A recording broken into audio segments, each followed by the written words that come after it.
با سلام و عرض خسته نباشید. امروز اومدیم آموزش درآمدزایی از طریق اینستاگرام رو به شما یاد بدیم. بریم سراغش. میریم اینستاگرام رو باز میکنیم، یه لحظه 3 نقطه بغل رو میزنیم. حالا میاد اینجا پیج. حالا اینجا که اومد میرید پایین پایین پایین. خودتون دیگه ببینید من چه گزینه‌هایی میزنم.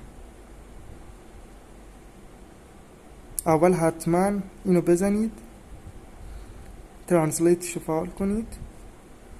حالا مال من که فعال، از قبل فعالش کردم که بتونه به ایرانی به شما بده. بعد رو کپشن برید، اینو غیر فعال کنید. مال من اول فعال بوده. بعد رو بیاد عقب، تو وبسایت پرمنشن بزنید، مسیج لینک رو بزنید، اینو فعال کنید. بعدم رو براوزر استودین بزنید، اینا همه فعال باشن، به این صورت باشن. حالا عرضم به حضورتون مهمترین نکته اینجا برمیگرده به حالت اکانت سنتر. اکانت سنتر رو که بزنید، اول باید برید رو اینسقد بزنید، ببینید آقا بازدیداتون چقدره. مثلا اگه زیاد باشه، کم باشه. اگه کم باشه انقدر باشه 567 که خوبه، عالیه. اگه 100 بود به نظر من دنبالش نرید، اول سعی کنید تا 500 تا برسونینش، بعد به سراغ بعدیا برید.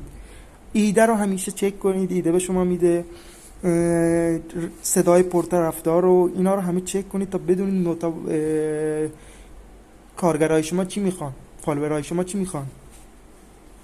حالا بریم رو اسم سنتر. نو پیجامو نبینید. restriction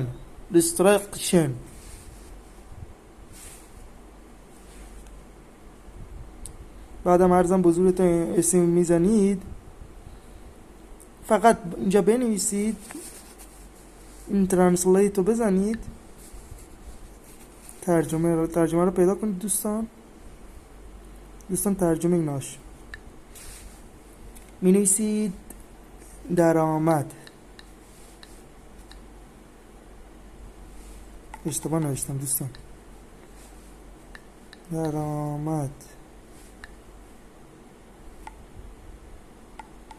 پول.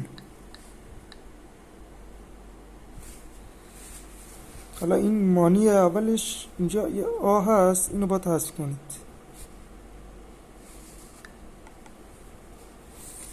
حالا این گزینه تموم شد. حالا میای اینجا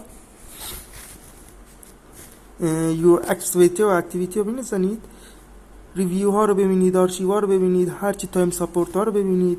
الان 1 ساعت و 54 دقیقه است. الان خیلی عالیه، یعنی هر ویدیو من 1 ساعت و 54 دقیقه کامل داره نگاه میشه. دوستان عزیز، اصلی ترین گزینش ارزم به حضورتون اینی که نوشته آف باشه. حالا بریم رو مانیتایز. اینجا می نویسید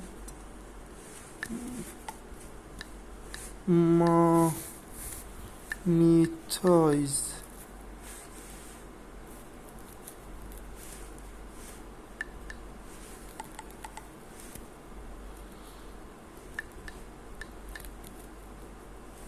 تمام استاد، تمام.